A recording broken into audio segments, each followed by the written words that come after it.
मेरा नाम मुस्कान है। मैं सिर्फ 25 साल की थी जब मेरी शादी हुई। तब मेरी सास नहीं थी, वे पहले ही इस दुनिया से जा चुकी थी। घर में बस मैं, मेरे पति अनुराग और मेरे ससुर जी थे।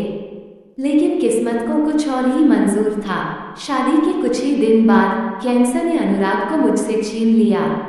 मेरी दुनिया उजड़ गई, घर की खुशियां मातम में बदल गईं। ससुर जी भी सदमे में थे। वो अपने बेटे को खोने के दुख से जूझ रहे थे और मैं अपने सुहाग को खोने के दुख से। हम दोनों एक ही छत के नीचे रहते थे, पर दोनों की दुनिया अलग हो चुकी थी। मुझे याद है, ससुर जी ज्यादा बात नहीं करते थे, लेकिन वो मुझे उदास देखते तो बस इतना कहते, मुस्कान, हिम्मत रखो। अनुराग तो चला गया, पर तुम्हें जीना है, इस घर को संभालना है। धीरे धीरे समय ने मरहम लगाना शुरू किया। मैं फिर से घर के काम करती और ससुर जी अपना रोजमर्रा का काम करते। हम दोनों के बीच एक अजीब सी चुप्पी थी। एक दिन मैं शाम को तुलसी के पौधे के पास बैठी थी और अनजाने में मेरी आंख से आंसू टपक गए। ससुर जी वहीं से गुजर रहे थे। उन्होंने मुझे देखा और कुछ पल रुक गए। उन्होंने आकर मेरे सिर पर हल्के से हाथ फेरा। मुस्कान, उनकी आवाज में नमी थी, तुम इस तरह टूटोगी तो मैं भी टूट जाऊंगा। तुम मेरी बहू नहीं, मेरा आखिरी सहारा हो। क्या तुम मुझे अपना सहारा नहीं दोगी? उनकी आंखों में मैंने पहली बार सिर्फ दुख नहीं, बल्कि एक गहरा अकेलापन देखा। वह अकेले थे और मैं भी। वक्त बीतता गया। जब भी मैं उदास होती या घर का कोई काम करते हुए थक जाती, वो हमेशा पास होते थे। वो मुझे डांटते नहीं, बल्कि प्यार से समझाते। एक बार मुझे तेज बुखार था। मैं बिस्तर पर पड़ी थी। ससुर जी ने मेरे लिए खुद अपने हाथों से खिचड़ी बनाई। उन्होंने मेरे माथे पर गीली पट्टी रखी। वह रात भर पास बैठे रहे। उन्होंने पट्टी बदलते हुए कहा, बेटा, जब अनुराग था तो सब आसान था। अब हम दोनों एक दूसरे का सहारा हैं। तुम अब सिर्फ बहू नहीं, इस घर की जिम्मेदारी हो। और मेरी हिम्मत भी। उनका यह व्यवहार मेरे लिए बहुत मायने रखता था। मुझे लगता था जैसे अनुराग ने जाते जाते मुझे एक नया संरक्षक दे दिया है।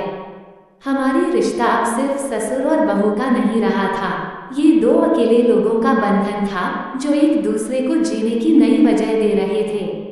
कभी कभी वह मुझसे कहते, आज तुम ये वाली साड़ी पहनना, ये रंग तुम पर बहुत जचता है। या तुम्हारे हाथ की चाय आज भी अनुराग वाली ही है। उनकी बातों में एक अजीब सी अपनापन होता था, जो मुझे थोड़ा झिझकाता भी था, लेकिन फिर मुझे महसूस होता कि यह उनका प्यार है, एक बुजुर्ग का अपनी अकेली बहू के लिए स्नेह। हमारी जिंदगी ऐसे ही भावनाओं और जिम्मेदारियों के धागों से बुनी जा रही थी। हम एक दूसरे के दुख के साक्षी थे और धीरे धीरे एक दूसरे की छोटी छोटी खुशियों का कारण भी बनने लगे थे। ये रिश्ता परिवार, जिम्मेदारी और अपार स्नेह का था, जिसमें मर्यादा हमेशा कायम थी, लेकिन भावनाओं की गर्माहट कभी कम नहीं हुई। समय अपनी गति से चलता रहा। अनुराग को गए हुए लगभग 1.5 साल हो चुके थे। मैंने खुद को काम में व्यस्त रखना शुरू कर दिया था। मैंने घर के पास के एक छोटे से बुटीक में सिलाई का काम शुरू कर दिया। ससुर जी ने मेरा बहुत साथ दिया। मुस्कान, तुम्हें बंद कमरे में नहीं रहना चाहिए, उन्होंने एक दिन कहा, बाहर निकलो, अपने हुनर को पहचानो, मैं तुम्हारे साथ हूँ। उनका ये खुला समर्थन मेरे लिए बहुत बड़ी बात थी। जब मैं काम से देर से लौटती तो वो हमेशा दरवाजे पर मेरा इंतजार करते मिलते। मेरे हाथ से बैग लेते और कहते, खाना तैयार है, पहले हाथ मुंह धो लो। एक शाम की बात है, मैं बुटीक के लिए कुछ डिजाइन बना रही थी और बहुत परेशान थी क्योंकि एक पैटर्न मुझसे बार बार खराब हो रहा था। मैं चिढ़कर उठी और बाहर आंगन में बैठ गई। ससुर जी अंदर आए। उन्होंने देखा कि मैं बैठी हूँ और ड्राइंग शीट फैली हुई है। वह मेरे पास आकर बैठ गए। क्या हुआ, मेरी डिजाइनर रानी को इतनी परेशान क्यों हो? उन्होंने मजाक में पूछा। कुछ नहीं बाबूजी, ये डिजाइन मुझसे नहीं बन रहा, मैंने उदास होकर कहा। उन्होंने कागज उठाया और डिजाइन को ध्यान से देखा, फिर धीरे से बोले, देखो मुस्कान, ये जो कोना है न, इसे इतना सख्त मत रखो। जिंदगी में भी और डिजाइन में भी थोड़ा सा नर्म स्पर्श दो, चीजें अपने आप खूबसूरत बन जाएंगी। उन्होंने अपनी उंगली से उस कोने को गोल किया। वो एक साधारण सा स्पर्श था, लेकिन उनकी बात मेरे दिल को छू गई।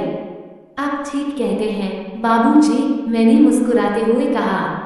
और उस दिन से जब भी मैं किसी समस्या में होती, मुझे उनका ये नर्म स्पर्श वाला सबक याद आता था। हमारा रिश्ता अब एक दोस्ती जैसा हो गया था, जो उम्र और रिश्तों की सीमाओं से परे था। वो मेरे में अपनी पत्नी की झलक देखते थे, जो उन्हें छोड़कर चली गई थी, और मैं उनमें अपने खोए हुए पिता और अनुराग के विश्वास पात्र को देखती थी। एक रात ससुर जी को अचानक सीने में दर्द हुआ। मैं बुरी तरह डर गई। मैंने तुरंत टैक्सी बुलाई और उन्हें अस्पताल ले गई। पूरी रात मैं उनके बिस्तर के पास बैठी रही। मुझे लगा जैसे अगर इन्हें कुछ हो गया तो मैं फिर से अकेली हो जाऊंगी। सुबह जब उन्हें होश आया तो उन्होंने मेरा हाथ हल्के से दबाया। मुस्कान, उनकी आवाज कमजोर थी। तुम बहुत अच्छी हो। अनुराग तुम्हें पाकर बहुत खुशनसीब था। बाबूजी, मेरी आंखों में आंसू थे। आप मेरे अपने हैं। इस दुनिया में आप ही तो मेरी असली ताकत हैं। डॉक्टर ने कहा कि उन्हें बहुत ज्यादा तनाव लेने की जरूरत नहीं है। जब हम घर लौटे तो घर का माहौल थोड़ा बदल चुका था। हम दोनों को महसूस हो गया था कि हमें एक दूसरे की जरूरत थी, सिर्फ भावनात्मक रूप से नहीं, बल्कि रोजमर्रा की जिंदगी के लिए भी। कभी वह मेरे बुटीक के लिए छोटे मोटे सामान खरीद कर लाते और कभी मैं उनके लिए उनकी पसंद की मिठाई बनाती। एक दूसरे का ख्याल रखना हमारी आदत बन गई थी। हमारा रिश्ता समाज की नजरों में भले ही सास बहू का रहा हो, पर हमारे दिलों में ये प्रेम, सम्मान और जीवन भर के साथ का एक अनकहा करार था। एक ऐसा बंधन जो दो टूटे हुए दिलों को फिर से जोड़कर एक खुशहाल परिवार बना रहा था।